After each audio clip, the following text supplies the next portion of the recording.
எல்லாம் வந்து கிடைக்காது, ஒன்றும் எல்லாத்தையும் எதிர்பார்க்கக்கூடாது, எல்லாம் வந்து ஒன்றும் கிடைக்காது. ஆனால் பைபிளை வாசித்து பார்க்குறேன், எல்லாம் இருக்குது, எல்லா தேவையும் சந்திப்பார்னு சொல்லி. நான் கடைசியில் முடிவுக்கு வந்துட்டேன், ஒரு 30 வருஷத்துக்கு முன்னால் எல்லா தேவையும் தான் சந்திப்பார்னு. இந்த 30 வருஷமாக நான் பார்த்துக்கிட்டு இருக்கிறேன், என்னுடைய எல்லா தேவையிலையும் கர்த்தர் சந்திக்கிறார். இயேசுவின் நாமம் இனிதான நாமம், இணையில்லா நாமம், இன்ப நாமம்.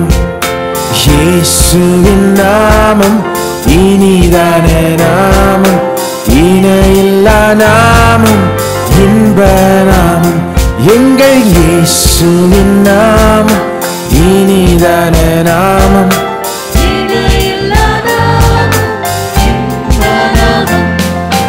பாவத்தை போக்கும், பயம் அதை நீக்கும், பரம சந்தோஷம் பக்தருக்களிக்கும். பாவத்தை போக்கும், பயம் அதை நீக்கும், பரம சந்தோஷம் பக்தருக்களிக்கும். இயேசுவின் நாமம் இனிதான நாமம், இணையில்லா நாமம், இன்ப நாமம். இயேசுவின் நாமம் இனிதான நாமம், இணையில்லா நாமம், இன்ப நாமம். பரிமள தைலமாம் இயேசுவின் நாமம், வாரெங்கும் வாசனை வீசிடும் நாமம். பரிமள தைலமாம் இயேசுவின் நாமம், வாரெங்கும் வாசனை வீசிடும் நாமம். இயேசுவின் நாமம் இனிதான நாமம், இணையில்லா நாமம், இன்ப நாமம். இயேசுவின் நாமம் இனிதான நாமம், இணையில்லா நாமம், இன்ப நாமம். வானிலும் பூவிலும் மேலான நாமம், வானாதி வானவர் இயேசுவின் நாமம். வானிலும் பூவிலும் மேலான நாமம், வானாதி வானவர் இயேசுவின் நாமம். இயேசுவின் நாமம் இனிதான நாமம், இணையில்லா நாமம், இன்ப நாமம். இயேசுவின் நாமம் இனிதான நாமம், இணையில்லா நாமம், இன்ப நாமம். சாத்தானின் சேனையை ஜெயித்திட்ட நாமம், சாப பிசாசை துரத்திடும் நாமம். சாத்தானின் சேனையை ஜெயித்திட்ட நாமம், சாப பிசாசை துரத்திடும் நாமம்.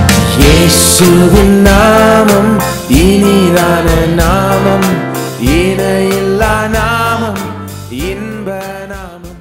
போதகர் சாம்பி செல்லத்துறை நடத்தும் பூரண சுவிசேஷ வேதாகம கல்லூரியில் ஊழியர் பயிற்சி பெற உடனே விண்ணப்பிக்கவும். வகுப்புகள் 2015 ஜனவரி 12 அன்று ஆரம்பமாகிறது. விண்ணப்ப படிவம் பெற பூரண சுவிசேஷ வேதாகம கல்லூரி, தபால் பெட்டி எண் 494, சென்னை 7 அல்லது கீழ்காணும் தொலைபேசி எண்களில் தொடர்பு கொள்ளவும்.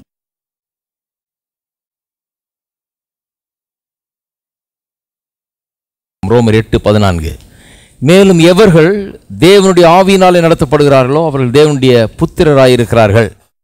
அந்தபடி திரும்பவும் பயப்படுவதற்கு நீங்கள் அடிமைத்தனத்தின் ஆவியை பெறாமல் அப்பா பிதாவே என்று கூப்பிட பண்ணுகிற புத்திர சுவிகாரத்தின் ஆவியை பெற்றீர்கள். நாம் தேவனுடைய பிள்ளைகளாக இருக்கிறோம் என்று ஆவியானவர் தாமே நம்முடைய ஆவியுடனே கூட சாட்சி கொடுக்கிறார். நாம் பிள்ளைகளானால் சுதந்திரமாமே, தேவனுடைய சுதந்திரம் கிறிஸ்துவுக்கு உடன் சுதந்திரமாமே. கிறிஸ்துவுடனே கூட நாம் மகிமைப்படும்படிக்கு அவருடனே கூட பாடுபட்டால் அப்படி ஆகும். நாம் எப்படி தேவனுடைய புத்திரராக இருக்கிறோம், தேவனுடைய பிள்ளைகளாக இருக்கிறோம் என்பதை குறித்து இங்கே சொல்லப்பட்டிருக்கிறது. இது ரொம்ப முக்கியம். நாம் தேவனுடைய பிள்ளைகள் என்கிற அறிவு, இந்த உணர்வு அநேகருக்கு இல்லாமல் இருக்கிறது. அவங்க வரும்போதே என்ன சொல்கிறாங்க, அவங்க யாரோ அந்நியர் மாலையும் கர்த்தர் யாரோ மாதிரியும், கர்த்தர் எங்கேயோ இருக்கிறார், இவர்கள் எங்கேயோ இருக்கிறார்கள்ங்கிறது போலவும் தான் வர்றாங்க. கர்த்தருக்கு முன்னால் நிற்கக்கூட தகுதியற்றவர்கள் என்கிற எண்ணம் தான் அதிகமாக இருக்குது ஒழிய தாங்கள் பிள்ளைகள் என்கிற எண்ணம் அவ்வளவு மேலோங்கி இல்லை. அவங்க வரும்போது என்ன சொல்கிறாங்க, நான் கொஞ்சம் கூட அருகதையற்றவன், உங்களுடைய சமூகத்தில் வர்றது கொஞ்சம் கூட தகுதியற்றவன், நான் குப்பை அப்படின்வாங்க. அதை கொஞ்சம் அழுத்தி தான் சொல்லுவாங்க. அந்த குப்பை சும்மா லேசான குப்பை இல்லை, அது அழுத்தம் திருத்தமான குப்பை அது. ஏன்னா அது அவ்வளோ அழுத்தமாக பதிஞ்சிருக்குன்னு அர்த்தம். அதுதான் அந்த அழுத்தம் திருத்தத்துக்கு காரணம். எல்லாத்த காட்டிலும், எல்லா சத்தியத்தை காட்டிலும் இது ரொம்ப அதிகமாக, இந்த பொய் ரொம்ப அதிகமாய் பதிந்து விட்டது இருதயத்தில்னு அர்த்தம். ஆனால் பிள்ளைன்னு அதை அழுத்தி சொல்ல மாட்டாங்க. அந்த தேவனுடைய பிள்ளைங்கிறத அழுத்தி சொல்ல மாட்டாங்க. இன்னும் கேட்டால் நம்ம பிள்ளைன்னு போதிச்சா நம்மளை ஒரு மாதிரி சந்தேகமாக பார்ப்பாங்க. இவர் எங்கேருந்து குதிச்சார், ஏன் பிள்ளைன்னு சொல்லிட்டு கிடக்கிறாரு, இவ்வளோ நாள் குப்பைன்னு சொன்னாங்க, இவர் மட்டும் பிள்ளைன்றாரு அப்படின்னு நம்மளை சந்தேகத்தோடு பார்க்குறாங்க. அருமையானவர்களே, வேதவசனம் சொல்லுது நாம் தேவனுடைய பிள்ளைகளாக இருக்கிறோம். இதுதான் மீட்பு நமக்கு தந்திருக்கிற ஒரு பெரிய ஸ்லாக்கியம். எங்கேயோ இருந்த நாம், அந்நியரும் பரதேசிகளுமாக இருந்த நாம், பாவிகளாக இருந்த நாம், தகுதியற்றவர்களாக இருந்தோம். நாம் அப்படி இருந்தவர்களை தேவனுடைய பிள்ளைகளாக தேவன் மாற்றியிருக்கிறார். அதுதான் மீட்பு.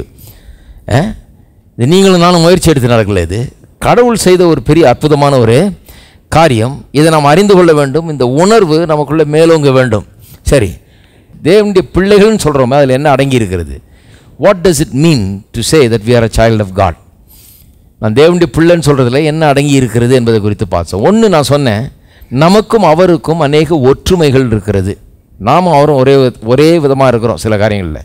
தகப்பனும் பிள்ளையும் அப்படி ஒரே மாதிரி இருக்காங்களா, அதுபோல் நமக்கும் அவருக்கும் சில ஒற்றுமைகள் இருக்கிறது. 2 ஒற்றுமையை காண்பித்தேன். ஒன்று என்ன, நம்முடைய சிந்தையிலே ஒற்றுமை, கிறிஸ்துவின் சிந்தையை உடையவர்களாக நாம் இருக்கிறோம் இல்லையா? 2வது நடக்கையிலே ஒற்றுமை, நம்முடைய கான்டக்ட் அண்ட் பிஹேவியர். அதுவும் பிதா எப்படியோ அப்படியே தான் பிள்ளைகளும் என்கிறது போல் அந்த கான்டக்ட்லேயும் சிந்தையிலும் ஒற்றுமையை பார்க்குறோம். அது ஒரு ஆஸ்பெக்ட். இன்னொன்று பேச ஆரம்பித்தோம். அது என்னன்னு சொன்னால், கர்த்தர் நாம் பிள்ளைகளாக இருக்கிறபடினால நம்மை விசேஷித்த விதமாக, வித்தியாசமான விதத்தில் நம்மை நேசிக்கிறார். In a special and a peculiar manner he loves us. எல்லா பிள்ளைகளையும் தான் கர்த்தர் எல்லாரையும் தான் நேசிக்கிறார். உலகத்தில் இருக்கிற பாவியை கூட நேசிக்கிறார்னு வேதம் சொல்லுது இல்லையா? இன்னைக்கு கர்த்தர் கெட்டவனையும் நேசிக்கிறார், நல்லவனையும் நேசிக்கிறார், உலகத்தில் இருக்க எல்லாரையும் நேசிக்கிறார். அதுதான் காமன் கிரேஸ்னு பேர். தீயோர் மேலும் நல்லோர் மேலும், அக்கிரமக்காரன் மேலும் அநியாயக்காரன் மேலும் சரி, நீதி உள்ளவன் மேலும், எல்லார் மேலேயும் சூரிய வெளிச்சத்தையும் மழையும் அவர் பெய்ய பண்ணுகிறார் இல்லையா? அது காமன் கிரேஸ். எல்லாருக்கும் கிருபை காட்டுறாரு, அவர் எல்லாரையும் நேசிக்கிறார். ஆனால் பிள்ளைகள ரொம்ப ஸ்பெஷலாக நேசிக்கிறார். பாவிகளே நேசிக்கிற கர்த்தர் பிள்ளைகள் என்ன எவ்வளோ அதிகமாக நேசிப்பார். இப்போ நீங்கள் கூட தான் இப்போ ரோட்டில் போகிறீங்க, ஒரு பிள்ளை கஷ்டப்படுறத பார்க்குறீங்க, பசியாக இருக்கிறத பார்க்குறீங்க, ஏதோ ஒன்று செய்வீங்க. ஒரு 5 10 கையில் கொடுப்பீங்க, 2 இட்லியை வாங்கி கொடுப்பீங்க. ஒரு பிள்ளை பசியில் கதறிச்சுன்னா நமக்கே கேட்காது. நம்ம யார் பிள்ளையாக இருக்கட்டும், நம்ம ஏதாவது 2 செய்வோம்னு சொல்லிட்டு தான் அந்த பிள்ளைக்கு ஏதாவது செய்வோம் இல்லையா? துணி இல்லைன்னா துணி வாங்கி கொடுப்போம், ஏதாவது ஒன்று அப்படி செய்யணும்னு யோசிப்போம் நம்ம. ஏன்னா எல்லாருக்குமே அந்த குணம் உண்டு. பிள்ளைகளை பார்த்தா ஒரு இறக்க குணம், யார் பிள்ளையாக இருந்தால் என்ன செய்வோம். ஆனால் வீட்டுக்கு நம்ம பிள்ளையை பார்த்தோன்னே நம்ம ஸ்பெஷலாக அதுக்கு செய்வோம். யார் பிள்ளையோ மாதிரி இல்லை, இது ஸ்பெஷலாக நம்ம பிள்ளையாக இருக்கிறதுனால ரொம்ப விசேஷமான விதத்தில் இந்த பிள்ளைக்கு நம்ம எல்லாவற்றையும் செய்கிறோம். அதைத்தான் special and peculiar manner in which God loves us என்று சொல்கிறேன். நாம் பிள்ளைகளாக இருக்கிறபடினாலே ஒரு விசேஷத்த விதத்தில், வித்தியாசமான விதத்தில் கர்த்தர் நம்மை நேசிக்கிறார். ஸ்பெஷல் லவ், இந்த வித்தியாசமான விசேஷமான அன்பு எப்படி வெளிப்படுகிறது, எப்படி நமக்கு காண்பிக்கப்படுகிறது என்பதை குறித்து சில காரியங்களை சொன்னேன். ஒன்று, நம்ம மேலே ரொம்ப ஸ்பெஷலாக இன்ட்ரெஸ்ட் எடுத்து நம்ம மேலே ரொம்ப கரிசனை உள்ளவராக இருக்கிறார். எந்த அளவுக்கு அந்த கரிசனை போகுது நான் காண்பித்தேன். நம்முடைய முடி கூட எண்ணப்பட்டிருக்கிறது. அந்த ஒரு வார்த்தை சொன்னால் போதும், அவ்வளோ கரிசனை. நம்மளை பற்றி ஒவ்வொரு சிறிய காரியத்திலும் அவ்வளோ பெரிய அக்கறையை அவர் செலுத்துகிறார். முடிதானே அப்படின்னு இல்லை, முடியை கூட அவர் எண்ணி வைத்திருக்கிறார். எதுக்கு சொல்ல வர்றாருன்னா, அந்த அளவுக்கு அவர் கரிசனை உள்ளவராக இருக்கிறார். 2வது, இந்த அன்பை எப்படி அவர் வெளிப்படுத்துகிறார்? நமக்காக அவர் திட்டமிடுகிறார். ஒரு பிள்ளையுடைய வாழ்க்கைக்காக, நல்வாழ்வுக்காக, எதிர்காலத்துக்காக பெற்றோராகிய நாம் எப்படி திட்டமிடுவோமோ அதை விட நல்லா இந்த பரலோக தகப்பன் திட்டமிடுகிறார். இன்றைக்கு நான் இங்கே நின்று பிரசங்கம் பண்ணி கொண்டிருக்கிறேன்னா அது கடவுளுடைய திட்டம். இதை நான் கேட்கல, இதை நான் இதுக்காக அலையலை, இதுக்காக தவம் கிடக்கல, இப்படி ஆகணும்னு நினைக்கல. ஆனால் கடவுளுடைய திட்டம், கடவுள் அப்படியே மொல்லமாக நடத்தி என்னை இந்த அளவுக்கு கொண்டு வந்திருக்கிறார். கர்த்தருடைய நடத்துதலை நான் எண்ணி பார்க்கிறேன். கர்த்தர் எந்த விதமாக திட்டமிடுறார், எப்படி எல்லாத்தையும் திட்டமிட்டு அழகாக நேர்த்தி அவர் செய்கிறார் என்பதை எண்ணி பார்க்கிறேன். கர்த்தர் என் மேலே விசேஷமாக ஒரு கரிசனை வச்சிருக்கிறார். ஏன்னா நான் அவருடைய பிள்ளை. என் மேலே மட்டும் இல்லை, உங்களை மேலேயும் கூட தான் நீங்கள் அவருடைய பிள்ளையாக இருக்கிறீர்கள். இந்த பிள்ளை என்கிற உணர்வு மேலோங்க வேண்டும். கர்த்தர் என்னை குறித்து கரிசனை உள்ளவராக இருக்கிறார், எனக்காக அவர் திட்டமிடுகிறார், எனக்காக எல்லாத்தையும் அவர் செய்கிறார் என்கிற எண்ணம் நமக்கு இருக்க வேணும். மூணாவது, அவர் நம்மை அன்றாடம் வழி நடத்துகிறார். இதை பிறகு போதிக்கிறேன்னு சொன்னால் அதை கொஞ்சம் டச் பண்ண போகிறேன் இன்றைக்கி. அடுத்த வாரமாக அதை தொடர போகிறேன். ஏன்னா அது பெரிய சப்ஜெக்ட், அதனால் சொல்லிட்டு பாயிண்ட்டு சொல்லிட்டு விட்டுட்டேன். மூணாவது பாயிண்ட்டு, அவர் நம்மை வழி நடத்துகிறார். அதுக்கு இன்றைக்கி வருவோம் கொஞ்சம். நான்காவது, நம்மை சிட்சிக்கிறார். சிட்சிக்கிறது கூட ஒரு தகப்பனுடைய கடமையாக இருக்கிறது. சிட்சிக்கிறாருன்னொடனே நிறைய பேர் தப்பான டைரெக்ஷனில் போயிட்டாங்க. எப்படி போயிட்டாங்க? கையை ஒடிக்கிறார், காலை ஒடிக்கிறார், கொள்றாரு அப்படின்னு சொல்லி நம்ம கூட செய்ய மாட்டோம் பிள்ளைக்கு அப்படி. ஆனால் கடவுள் அப்படி செய்கிறாருன்றத வாய் கோணாமல் வாய் வலிக்காமல் பேசுகிறாங்க சில கிறிஸ்தவர்கள். என்ன ஆச்சரியமாக இருக்குது பாருங்கள். கடவுள் அப்படி செய்வாரா? பிள்ளைய நம்ம கையை ஒடிப்போமா, காலை ஒடிப்போமா? நேற்று பேப்பரில் பார்த்த பாருங்கள், சில பிள்ளைகள்லாம் வந்து எஸ்எம்எஸ் அனுப்புதான் போலீஸ்க்கு. என்னன்னு, எங்கள் அம்மா என்ன அடின்னு அடிக்கிறாங்க, கொஞ்சம் வந்து விசாரிங்கன்னு. இது மாதிரி டெய்லி 100 கால் வருதான் பாருங்கள். ஜாக்கிரதையாக இருக்கணும். இப்போது போலீஸ் வீட்டுக்கு வந்துடும். என்னன்னு கேட்டால் உங்கள் பிள்ளை தான் கூப்பிட்டுருக்கு போலீஸை. அடின்னு அடிக்கிறாங்க. போலீஸ் வந்து அறிவுரை கூட்டிகிட்டு போகிறாங்க, அந்த மாதிரிலாம் அடிக்கக்கூடாது, ஜாக்கிரதையாக இருக்கணும் அப்படின்னு சொல்லிட்டு. வெளிநாடுகள்லாம் பார்த்தீங்கன்னா வந்து பிள்ளைய கூட்டிகிட்டு போயிடுவாங்க. சைல்டு அப்யூஸ்னு பேர் அதுக்கு. பிள்ளைய கூட்டிட்டு போயிடுவாங்க. அதுக்கப்புறம் கோர்ட்டுக்கு போய் நீங்கள் ஒரு நல்ல பெற்றோர், உங்களுக்கு புத்தியெல்லாம் சரியாக இருக்குன்னு நிரூபித்த பிறகு தான் உங்களுக்கு கொடுப்பாங்க பிள்ளைய. அது ரொம்ப கஷ்டம் பாருங்கள். அதனால் பிள்ளைய தொடர்றதுன்றது சாதாரண காரியம் இல்லை. பிள்ளைய கம்ப்ளைண்ட் கொடுத்துருவோம் பாருங்கள். ரொம்ப ஜாக்கிரதையாக இருக்கணும். அடிக்கும்போது பக்கத்து வீட்டுக்காரன் பார்த்தானா போச்சு, அவன் ஃபோன் பண்ணுவான் அங்கெல்லாம். அந்த மாதிரி விஷயம். இவ்வளவு கரெக்டாக இருக்கிறோம். நமக்கு ஒரு கோர்ட்டு, நமக்கு ஒரு இது நியாயம், நமக்கு ஒரு சில சட்டம் விதிமுறைகள் சில நாடுகளில் அவ்வளோ ஸ்ட்ரிக்டாக இருக்கிறாங்க. ஏன்னா அந்த மாதிரி சைல்டு அபியூஸ் எல்லாம் வரக்கூடாதுன்னு சொல்லி. நம்ம இந்தியாவிலேயே அப்படி ஆயிடுச்சு. இப்போ அப்படி இருக்கும்போது கடவுள் அவ்வளோ மோசமாக இருப்பாரா? கடவுள் காலில் எழுந்திரிச்சோன்னு யார் கையை உடைக்கலாம், இன்றைக்கி யார் காலை ஒடிக்கலாம், யாருக்கு என்ன பாடம் கற்பிக்கலாம், எவனை கொல்லலாம் அப்படின்னு பார்க்குற மாதிரி பேசுகிறாங்க பாருங்கள். எவ்வளோ அநியாயம் பாருங்கள். இவங்க பேசுகிறத பார்த்தா கடவுள் முதல்ல ஜெயிலில் போடப்படணும் அந்த மாதிரி பேசுகிறாங்க. இவங்க பெரிய யோகியர் மாதிரியும் கடவுள் என்னமோ ரொம்ப கெட்டவர் மாதிரியும் பேசுகிறாங்க. ஆச்சரியமாக இருக்குது. கிடையாது. கடவுள் நம்மளை சிட்சிக்கிறார். எப்படி சிட்சிக்கிறார்? நோயை கொடுத்தல்ல, கையை ஒடிச்சு காலை ஒடிச்சல்ல, நல்லா இருக்கவங்களுக்கு கெடுத்தல்ல, நம்முடைய வியாபாரத்தை நஷ்டப்படுத்தியல்ல. அப்படியெல்லாம் சிட்சிக்கிறது. கர்த்தர் எப்படி நம்மளை சிட்சிக்கிறாரு? வேத வசனமே சொல்லுது, நான் வாஸ்து காண்பித்தேன். சரீரத்தின் தகப்பன்மார், ஃபாதர்ஸ் ஆஃப் அவர் ஃப்ளஷ், மாம்சத்தின்படி தகப்பன்மார் எங்க நம்ம சிட்சிக்கிறாங்க? மாம்சத்தின்படி சிட்சிக்கிறாங்க. அப்போ அவ்வளவு கேர்ஃபுல்லாக மாம்சத்தின்படி நம்ம சிட்சிக்கிறவர்கள் கூட, மாம்சத்தின்படி தகப்பன்மாராக இருக்கிறவர்கள் கூட இடம் பார்த்து தான் அடிக்கிறாங்க. கண்ட மணிக்கு சகட்டு மணிக்கு அடிக்கிறது இல்லை. காதில் அரைஞ்சி காது செவிடா போச்சு அப்படின்னு சொல்கிறதுக்கு இல்லையா? அப்படியெல்லாம் அடிக்கிறது இல்லை பாருங்கள். முரட்டுத்தனமாக எங்கே அடித்தா வலிக்கும், ஆனால் வேலை செய்யும், ஆனால் பாதிக்காது அப்படிங்கிற விதத்தில் பார்த்து தான் அடிக்கிறாங்க. மாம்சத்தின்படி சிட்சிக்கிறவர்கள் கூட. அப்போ இவர் வந்து ஆவிகளின் தகப்பன் என்று சொல்லியிருக்குது வேதம். ஆவிகளின் தகப்பனா நான் ஆவியாகவும் இருக்கிறேன், நான் ஆவியாக தான் இருக்கிறேன், மாம்ச சரீரத்தில் வாழுகிறேன் இல்லையா? ஆவியாக இருக்கிற எனக்கு தகப்பன் அவர். இந்த ஆவியில் என் உள்ளான மனிதனில் அவர் சிட்சிக்கிறார். அதனால தான் வேத வசனம் என்னை கடிந்து கொள்கிறது. அது ஒரு பெரம்பு மாதிரி வேலை செய்யுது உள்ள. சில நேரத்தில் சொல்லுன்னு கேட்கும்போது நான் பண்ணுற தப்புகளை அது சொல்லுது, காண்பிக்குது. நான் திருந்தும்படியாக எனக்குள்ள ஒரு மனம் திரும்புதலை, தெய்வீகமான ஒரு துக்கத்தை ஏற்படுத்தி என்னை மனம் திரும்ப வைக்கிறது இல்லையா? இப்போ உள்ளான விதத்தில் தான் கர்த்தர் சிருஷ்டிக்கிறார் என்பதை நான் உங்களுக்கு சொன்னேன். இதெல்லாம் போதித்து வந்தோம். இப்போ இன்னொன்று பார்ப்போம். அடுத்தது 5வது, இந்த அன்றாட வழி நடத்துதலுக்கு வர்றதுக்கு முன்னால் 1-2 காரியத்தை பார்க்க விரும்புகிறேன். He provides us and provides for us and protects us. நமக்கு நம்முடைய தேவையை எல்லாவற்றையும் சந்திக்கிறார், நம்மை பாதுகாக்கவும் செய்கிறார். கர்த்தர் பாருங்க, நம் பிள்ளைகளாக இருக்கிறதுனால நம்முடைய தேவைகள் எல்லாவற்றையும் சந்திக்கிறார். எல்லாம் சொல்லுங்க, எல்லாவற்றையும். இதெல்லாம் பாருங்கள், நம்ப முடியல ஜனங்களுக்கு. இந்த ப்ரொவிஷன்ற விஷயத்தில் ஜனங்களால் நம்ப முடியல. கர்த்தர் எப்படி ப்ரொவைட் பண்ணுறாருன்றது. ப்ரொவிஷன்றது 2 வார்த்தைகளால் ஆன ஒரு வார்த்தை. ப்ரோ அப்புறம் விஷன். ப்ரோன்னு சொன்னால் முன்கூட்டியே, பிஃபோர்னு அர்த்தம். விஷன்ங்கிறது காண்கிறது. அப்போ என்ன அர்த்தம்? ப்ரொவிஷன் என்ன? முன்கூட்டியே கண்டு. ப்ரொவிஷனே வாங்கி போடலைங்க வீட்டுக்காரர் அப்படின்றாங்க பாருங்க. அவர் முன்கூட்டியே காண்றவர் கிடையாதுன்னு அர்த்தம். அதனால தான் எல்லாம் பட்டினி கிடக்குறாங்க, உட்காந்துக்கிட்டு வீட்டில் அழுதுட்டு இருக்கிறாங்க. இவர் என்ன பண்ணணும்? முன்கூட்டியே யோசிக்கணும். இந்த மாதத்துக்கு வாங்கி போடணுமேன்னு சொல்லி அவர் யோசித்து, அன்றாடம் அரிசி தேவை, பருப்பு தேவைன்றதுக்கு முன்னால் அது வீட்டில் இருக்கணும் ரெடியாக. அதுதான் ப்ரோவிஷன் இல்லையா? ப்ரோவிஷன். முன்கூட்டியே கண்டு அதை வாங்கி வைக்கிறாங்க. கடவுள் எப்படி நம்முடைய தேவையை சந்திக்கிறார்? முன்கூட்டியே நம்முடைய தேவையை அறிந்து அதை சந்திக்க அவர் ஆயத்தப்படுகிறார். எல்லா தேவையும் அப்படி சந்திக்கிறாராம். என் தேவன் நம்முடைய குறைகளை எல்லாம் உங்களுடைய குறைகள் எல்லாம் தம்முடைய மகிமையின் ஐஸ்வரியத்தின்படி கிறிஸ்து இயேசுவுக்குள்ளாக நிறைவாக்குவார். குறைவுகளை எல்லாம் சொல்லுங்க, குறைவுகளை எல்லாம் my God shall supply all your needs ன்னு சொல்லியிருக்குது. இந்த ஆல்ன்றதை நிறைய பேர் ஏற்க மறுக்கிறாங்க பாருங்க. ஏன்னா நானும் இந்த கிறிஸ்தவ உலகத்தில் தான் வளர்ந்து வர்றேன். நான் கேட்ட போதனையெல்லாம் எப்படி சொன்னாங்கன்னா, எல்லா தேவையும் ஒன்று சந்திக்க மாட்டார், ஓரளவுக்கு செய்வார் கர்த்தர். அது எப்படி எல்லாம் செய்வார்? இது உண்மை அப்படிதான் சொன்னாங்க பாருங்க. ஓரளவுக்கு செய்வார், கொஞ்சம் செய்வார், மீதி நீ பார்த்துக்க, கொஞ்சம் உனக்கு செய்வார். எல்லாம் வந்து கிடைக்காது, ஒன்றும் எல்லாத்தையும் எதிர்பார்க்க கூடாது, எல்லாம் வந்து ஒன்றும் கிடைக்காது. ஆனால் பைபிளை வாசித்து பார்க்குறேன், எல்லாம் இருக்குது, எல்லா தேவையும் சந்திப்பார்னு சொல்லி. நான் கடைசியில் முடிவுக்கு வந்துட்டேன், ஒரு 30 வருஷத்துக்கு முன்னால் எல்லா தேவையும் தான் சந்திப்பார்னு.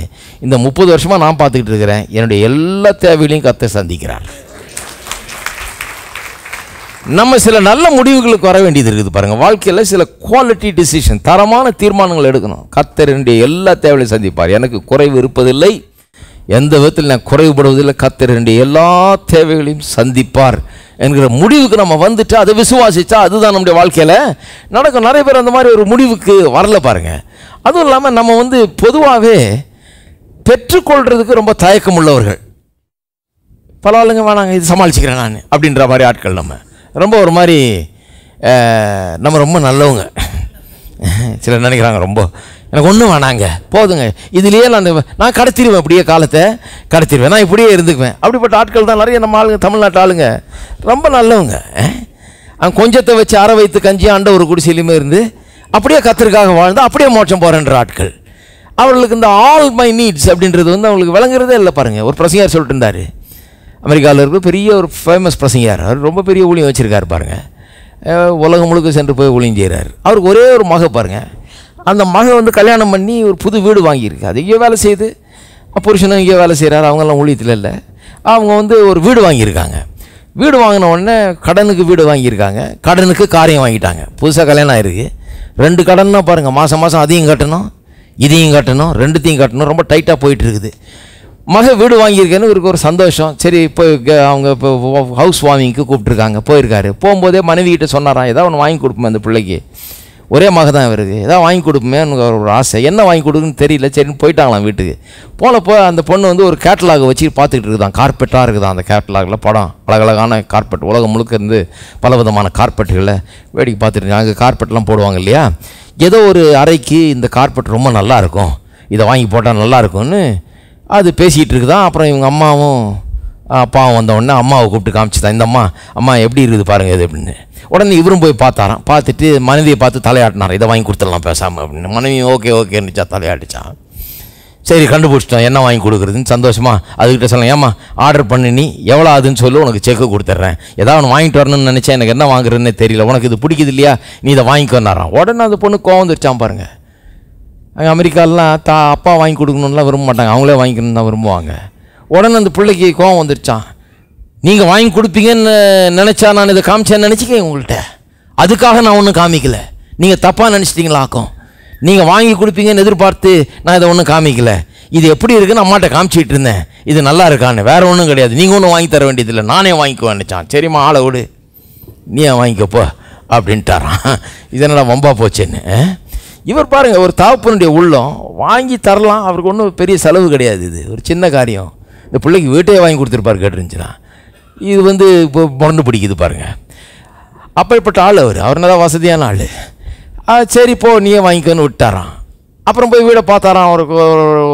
ஒரு மாதம் பொறுத்து 2 மாதம் பொறுத்து வீட்டை போய் பார்த்தா இந்த பெட்ஷீட்டே எடுத்து ஜன்னலுக்கு போட்டு வச்சுருக்குதான். ஏன்னா கர்டன் வாங்குறதுக்கு காசு இல்லை,